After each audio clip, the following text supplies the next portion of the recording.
আসসালামু আলাইকুম, সবাই কেমন আছেন? আশা করি ভালো আছেন। তো আমিও আল্লাহর রহমতে আপনাদের দোয়া ও ভালোবাসা অনেক ভালো আছি। তো হঠাৎ করে ভর্তা খাওয়ার ক্রেভিংস উঠেছিল, তো কি করব। তো ভর্তা অনেক ধরনের বানাবো। তো প্রথমে আমি পটল ভর্তাটা বানিয়ে নিচ্ছিলাম, তো এটার ভিডিওটাই করে নিলাম আর কি। তো পটলগুলোকে প্রথমে একটু ছুরি দিয়ে চেষে চেষে উপরের এই আবরণটা ফেলে দেব। ফেলে ভালোভাবে পরিষ্কার করে নেব একদম, মানে খোসাটা একদম দল করে ফালাবো না আর কি, একটু উপর থেকে চেষে নেব। তো চেষে ফেলিয়ে তো আমি মুখ দুই দুই পাশের মুখগুলা কেটে, দুই পাশের এগুলা কেটে একদম মাঝখান দিয়ে লম্বা করে কেটে নিচ্ছি। তো বিচিগুলো ভিতরে থাকবে, পটলের বিচি সহ আমার কাছে ভালোই লাগে, খারাপ লাগে না। তো এবার বানিয়ে নিচ্ছি। তরকারির মাঝে অবশ্য বিচিটা ফেলে দিই, কিন্তু ভর্তা যেহেতু আর বিচিটা ফেলে দিলে একদম নেতিয়ে যাবে, তাই আমি বিচিটা সহ রেখেছি। তো এইভাবে কেটে নিয়েছি, কেটে নিয়ে একটি খুব প্যানে আমি পরিমাণ মতো অল্প করে তেল দিয়ে তো একটা একটা করে পটল দিয়ে দিচ্ছিলাম। পটলগুলো দিয়ে আমি উল্টে পাল্টে ভারবে উল্টে পাল্টে ভালো করে একদম যতক্ষণ পর্যন্ত সফট আর লাল লাল করে ভাজা না হয় আমি ভাজতেই থাকবো, কারণ ভিতর থেকেও সিদ্ধ হতে হবে। তো আমি একদম ডিম আছে ভালোভাবে সেদ্ধ করে একদম ভাজা ভাজা করে নিচ্ছি। এটাতে কোনো পানি ইউজ করবো না, ঢেকে ঢেকে একদম অল্প আছে আমি এটাকে সিদ্ধ করে একদম ভাজা ভাজা করে নেব আর কি।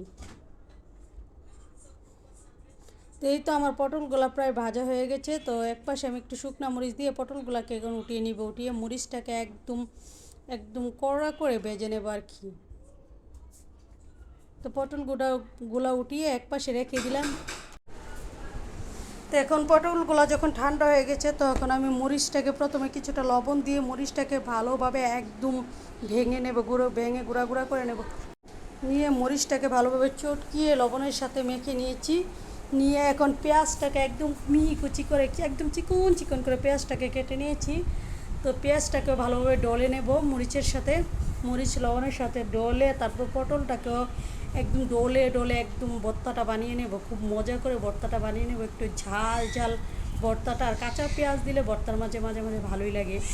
কাঁচা পেঁয়াজের একসাথে ভাজা পেঁয়াজের একসাথে আমি একটু কাঁচা পেঁয়াজ দিয়ে ভর্তাটা বানিয়ে নিচ্ছিলাম, খুব মজা লাগছিল ভর্তাটা।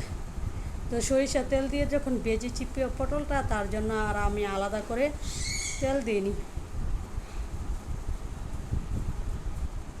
প্রথমে একটু সাদা তেল দিয়ে ভেজেছিলাম, তারপর সরিষা তেলও দিয়েছিলাম।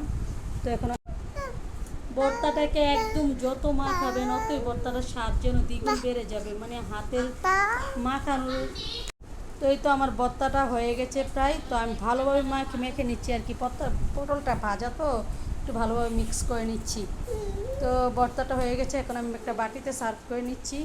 একটা ভর্তা হলে ভাতের সাথে আর কিছুই লাগে না। তো সবাই ভালো থাকবেন, আমার ভিডিও ভালো লাগলে লাইক কমেন্ট শেয়ার দিয়ে পাশে থাকবেন, আর আমার জন্য সবাই দোয়া করবেন। তো আল্লাহ হাফেজ, আসসালামু আলাইকুম।